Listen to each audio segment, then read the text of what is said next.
Kabla ya taarifa hizi za ndani ambazo ni za siri kubwa ambazo tunazileta moja kwa moja kutoka hapa Mbeya, Tanzania, na kuomba ikiwa unatazama kwa mara ya kwanza na hauja subscribe katika channel hii ya Tanzania Eye TV, chukua sekunde moja tu, bonyeza batoni ya subscribe, washa kengele ili kuendelea kupata taarifa hizi kemkem kila wakati.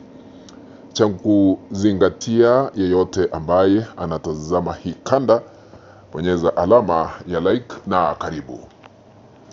Taarifa za ndani ambazo zimetufikia katika meza yetu ya habari ni wazi kwamba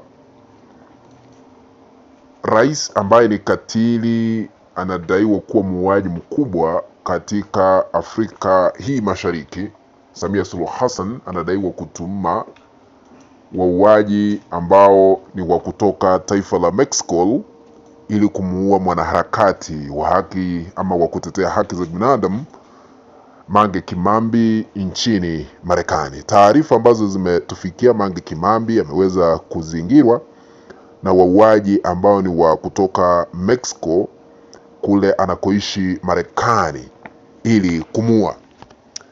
Tumepata taarifa hizi za ndani kupitia yale ambayo yameandikwa wazi hadharani na Mange Kimambi kupitia mtandao wake wa kijamii.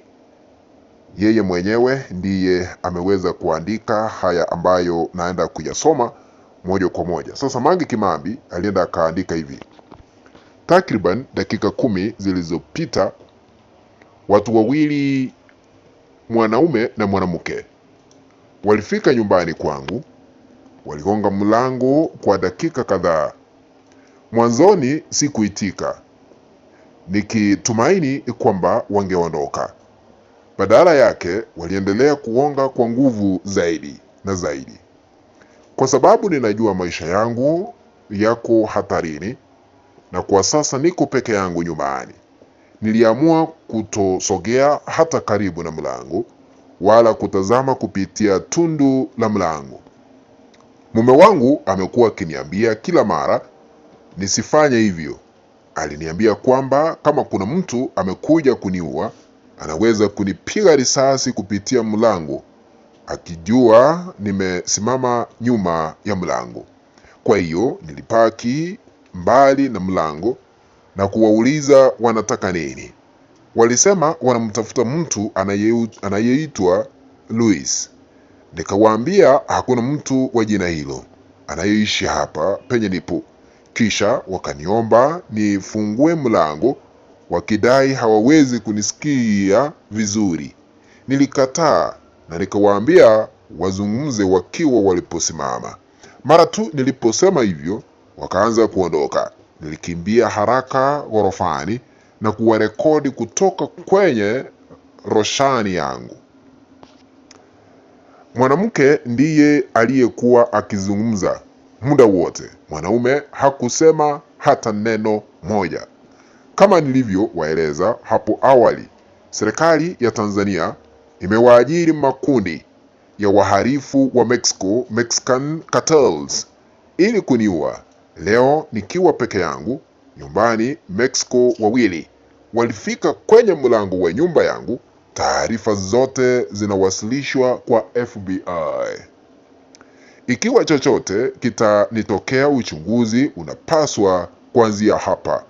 Nadhani muda umefika wa mimi kuacha kuogopa silaha na sina budi kununua silaha wiki hii, ili mtu akigonga tena mlangoni, naenda mlangoni na bunduki. Sasa kumeharibika. Wacha nikuonyeshe hii kanda vile Mange Kimambi aliweza kuwarekodi wa Mexico hawa wawili ambao inadaiwa ni wauaji ambao waliweza kulipwa na serikali ya Tanzania, vile inadaiwa na Mange Kimambi, ili kuenda kumuua kule katika taifa la Marekani. Ni kuonyesha hiyo kanda vile hali ilivyokuwa.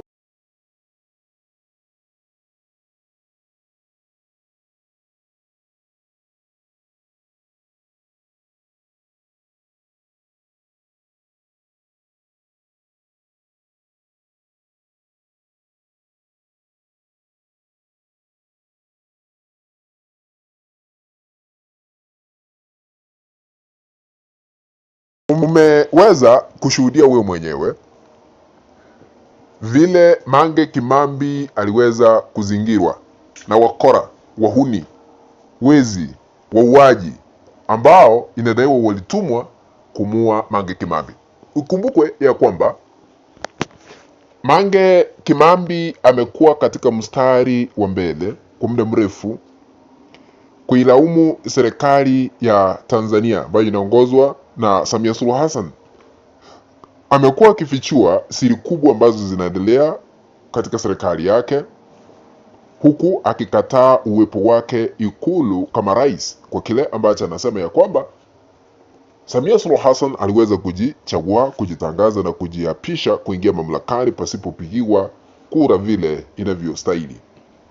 Na kwa muda mrefu sasa Mange Kimambi amekuwa akimpigia upato kiongozi wa mrengo upinzani ambaye ni kiongozi ama mwenyekiti wa kitaifa Chadema Tundu Lissu, huku akimkosoa Samia Suluhu Hassan kwa kile ambacho anaendelea kumfanyia madhambi mheshimiwa Tundu Lissu.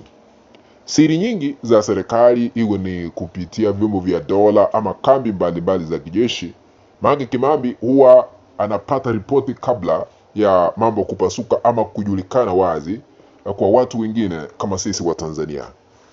Sasa huenda vile Mange Kimambi anakataa serikali ya Samia Suluhu Hassan, sasa amefaulu kutuma watu ili waweze kumkata roho akiwa kule Marekani. Ikumbukwe ya kwamba mwanasheria mkuu alipokabidhiwa nafasi ya kuongoza hapa baada ya Rais Samia kumteua, aliweza kutoa vitisho kwamba liwe liwalo na liwe, lazima watamuendea Mange Kimambi, hata wakamshtaki, wakaandika barua kwa mahakama za Tanzania kwamba Mange Kimambi lazima ataendewa kule Marekani. Sasa huenda imefika hapa sasa, wa Mexikani wanatumika ili waweze kumua Mange Kimambi kama njia moja ya kutuliza mawimbi ambayo yanabeberushwa kupitia Mange Kimambi na kutoa siri nyingi ambazo zinaendelea kufanywa katika serikali hii katili ambayo iliweza kujichagua na kuingia mamlakani ya Samia Suluhu Hassan. Kwa hivyo maisha ya wanaharakati yamo hatarini. Ikumbukwe ya kwamba hivi majuzi kuna mwanaharakati ambaye anaitwa Mshabaha ambaye anaishi pale katika taifa letu jirani la Kenya. Aliweza kudaiwa kutekwa nyara na wakora ambao walitumwa kutoka hapa Tanzania, lakini walipofika Kenya walikuwa watatu. Kikosi kile ambacho kinaongozwa na Mafuele walifika pale Kenya, walipojaribu kumkamata ama kumteka nyara Mshabaha akanusurika, lakini baadaye wa Kenya tunasema asante, waliweza kuwakamata wale watekaji nyara watatu, wakafikishwa mahakamani kwa kile ambacho walitaka kumfanyia huyu Mshabaha ambaye ni mwanaharakati. Kumbukwe hata Maria Sarungi anaishi pale Kenya. Sasa wanatafutwa, yani wanaharakati wa Tanzania hawana amani kamwe kwa kile ambacho wanasema ni kumtesa Samia Suluhu Hassan kwa kufichua siri, hasa kwa yale ambayo yanaendelea katika serikali yake. Kwa hivyo tuzidi kuombea wanaharakati hawa, kwa sababu wanahakikisha kwamba tunapata taarifa njema, lakini inaonekana kwamba Samia Suluhu Hassan ameamua kivingine. Naomba nitamatishie hapo, lakini tutakutana baadaye kwa kanda nyingine. Lakini ikiwa hauja subscribe, chukua sekunde moja tu, bonyeza button ya subscribe, washa kengele ili kuendelea kupata taarifa kemkem kila wakati. Kwaheri kwa sasa.